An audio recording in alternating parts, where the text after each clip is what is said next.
Hey, welcome back. As the title of this page is suggesting, we're going to be talking about these new Rough Riders.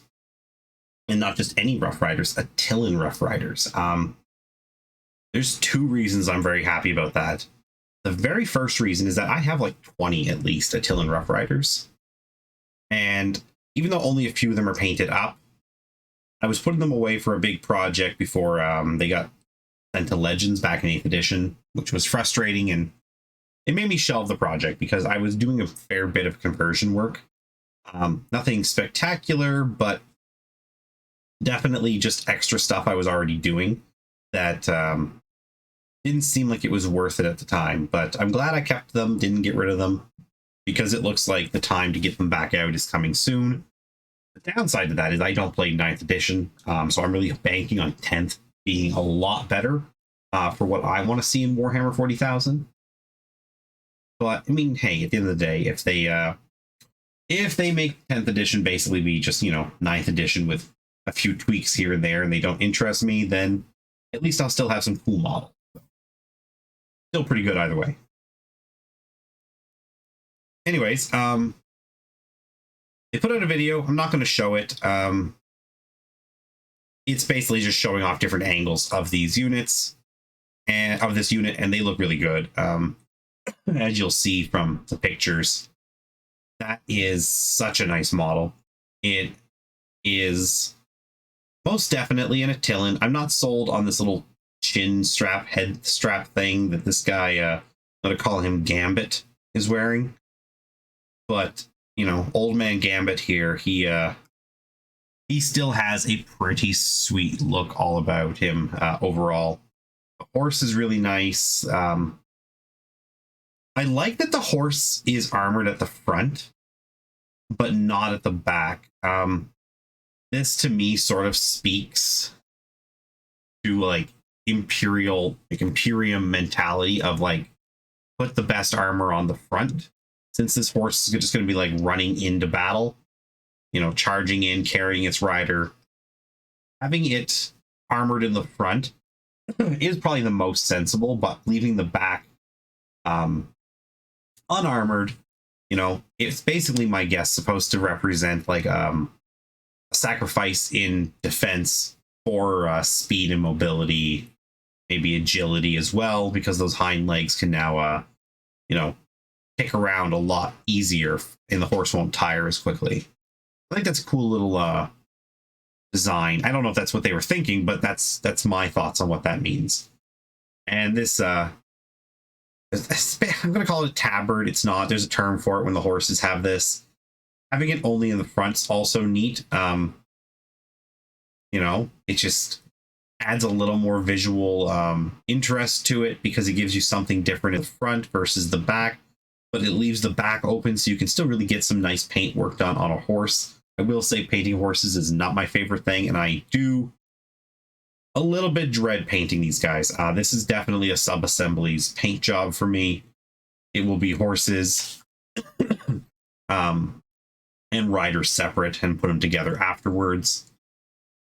And, that's but that's modern GW. I find that everything they do now is amazing, but then you remember you have to paint it. And some people love it. I sit on the fence just because I do love the details and the way it looks finished, but I don't want to paint it all. That's just me personally. I'm a bit of a lazy painter. Anywhere I can cut corners and save time, but still have something nice looking, that's all I'm looking for. And when it comes to Guard, this model is beautiful. But with Imperial Guard, you're talking a lot of models. This is probably going to be a unit of 10 for me. That's quite a bit to paint to this standard with all these extra like bits and bobs covering the horse and the rider. So definitely going to be a slow build up. I'm going to start with 5. I already have a bunch, so I can start with 5 and not feel bad. Although having 10 and just batch painting them might be also worth it just to get the whole process done and not have to, do it in 2 separate stages or 2 separate paint marathons or whatever projects you want to call it. But anyways, moving forward, we get information on the weapons. There is one more lance tip type It's not shown, but it looks like it's some sort of like shock device. I don't know what that would be. I know there's a bunch of like electro type weapons that have been added to the game, so I'm assuming something along the lines of those. Sorry. Yeah, the first one's Frag. That's this guy. That's the one that was shown off in the Rumor Engine video all those months, maybe a year ago. And it is Strength User, AP -1, damage 1, with the ability that every time an attack is made with this weapon, a successful hit gets 2 extra hits. So it blows up, and then like the frag shrapnel and whatnot hits the people around it. It's pretty cool. It's not very strong. It's going to struggle to bring down much in the way of Marines or Marine equivalent armies, but I wouldn't use that against Marines unless I was desperate. And even then, you don't have to be desperate because you just pick which one you want. Now, it does say select one of the profiles below. Technically, the third one is not listed here, so maybe it is special. Maybe you can't pick between those 3. Maybe these are the 2 you can pick. These are the hunting lance tips, and the other one is something else. So we'll have to see how that goes. But yeah, this one here is your quintessential hunting lance that we've had for years. Essentially, some tweaks to make it more 9th edition, +2 strength. Now it's -4 AP. Before it was a power weapon, so it just outright took away armor. But -4 AP basically takes away armor. There's not much that's going to have armor left after that, if anything. I guess Terminators should have a 6+. They're still 2+A. And then damage 3. Going to wipe out Marines that get hit with it. Regular Marines are just not going to get a save. Terminators are going to be down to invulnerable saves. That's pretty good. Sorry. I really think those are great. The idea that you can pick between them is a little bit odd, but it's also not terrible, because, I mean, this one here is good in many situations. Orcs, Tyranids, Tau, that's not bad. But against Marines, I would never, if I was going to a tournament, I would not take this. It would have to be this one or maybe the third option. So giving you the option to pick as you go is pretty good. And then we get the best part. These guys can be platoons. Now, if I understand platoons right, it's some way to mix up units into a single troop choice or something like that, so that you can get more infantry fit into your list.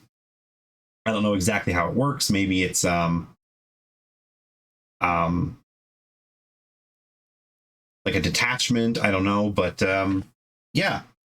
Either way, if it's just a way to get more guys in your army, that's awesome. And if you can drop like 30 of these dudes as a single troop choice, that's freaking cool.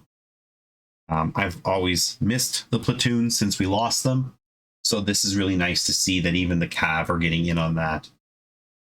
Anyways, there's not much more to say here. That's a great picture. It's got a real 2 towers, like on the dawn of the 4th day, look to the east or whatever direction it was. And these guys, you can tell they're charging down a hill, so I think that's a nice touch. Sun at their back. It feels like, oh, can I not make that bigger? Okay, I guess I can't. It feels like, I said, Lord of the Rings, like right in the front here should be like some wizened old like Munitorum priest leading them or something. Anyways, yeah. If you have any thoughts or comments on these guys or the video, just leave them in the comments below, or you could join the Discord, which I'll put a link for down below as well. And thanks very much for watching. Have a great day.